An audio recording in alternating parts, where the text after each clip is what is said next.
अस्सलाम वालेकुम किद्दां तुसीं वधिया हो। उम्मीद करदी हां तुसीं सब खैरियत ना होन।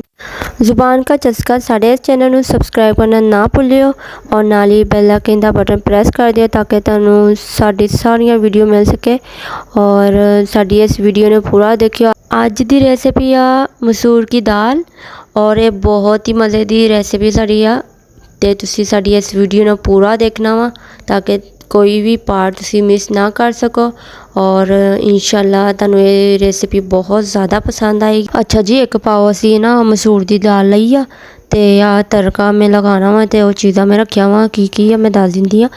एक चम्मच लहसुन दा वा ते एक ही चम्मच अदरक आ और अद्धा चम्मच जीरा वा, हरा धनिया वा ते 2 सब्ज़ मिर्चा। अच्छा हुण इत्थे असीं पानी किन्ना पावांगे, 4 गिलास पानी दे पैने। बिस्मिल्लाहिर्रहमानिर्रहीम, बिस्मिल्लाह दी बरकतां ते 4 गिलास पानी दे पाओगे। जो पानी पक्कन लग जाएगा ना उदों असीं दाल पा देनी है, ठीक है ना। अच्छा जी, हुण पानी पक्कन लग गया। मसूर दी दाल ना मैं इत्थे पा दिंदी आं, मैं भिगो के रखी हुई सीगी। चलो बिस्मिल्लाहिर्रहमानिर्रहीम, बिस्मिल्लाह दी बरकतां। अच्छा मैं मिक्स कर लवां, लकड़ी वाले चमचा लिया वा मैं ना, डोई भी कहंदे आ इनू।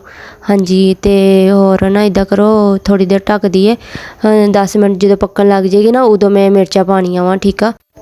अच्छा जी, आ देखो पानी पक्कन लग गया वा। हुण मैं लाल मिर्चा पा दिंदी आं। बिस्मिल्लाहिर्रहमानिर्रहीम, बिस्मिल्लाह दी बरकतां। 1 चम्मच मैं ना लाल मिर्च लई आ और आधी चम्मच मैं ना हल्दी दी पाऊँगी और नमक दी आधी चम्मच पाऊँगी। नमक तुसीं ना हसब ज़ायका इस्तेमाल कर सकदे आ, जिन्ना कोई किन्ना खांदा वा, कोई ज़्यादा कोई थोड़ा बहुत खांदा ना, ते फिर उस हिसाब नाल तुसीं पा सकदे आ। चलो आ देखो अद्धी कच्च पक हो गई सी दाल है ना, उदों मैं मिर्चा पाइयां वा। बस 10 मिनट होर पकावांगे इनू। अच्छा जी, आ देख लो दाल पक गई आ, बहुत प्यारी खुशबू आंदी आ, किन्नी सोहनी लगन दी आ। देखिया कलर किन्ना प्यारा है। इस तो मैं मिर्चा पहले नहीं पाई नहीं से दाल काली जी हो जानी सी। हुण असीं ना तड़का लगा लेंदे आ। बिस्मिल्लाहिर्रहमानिर्रहीम, बिस्मिल्लाह दी बरकतां। 1 चम्मच ऑयल दा पाया वा।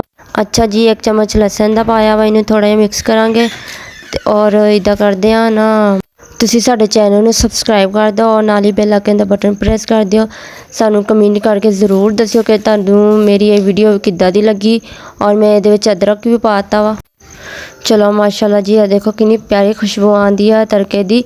हुण इहदे विच जाएगा हरियां मिर्चां और थोड़ा जिहा जीरा, आधी चम्मच जीरे दी लई सीगी ते असीं ओह पा दांगे। और आ देखो असीं कलर इदां दा कर लिया वा। हुण इनू तड़का लगाने लिए बिल्कुल तैयार हो चुका वा दाल ते। चलो बिस्मिल्लाहिर्रहमानिर्रहीम, बिस्मिल्लाह दी बरकतां।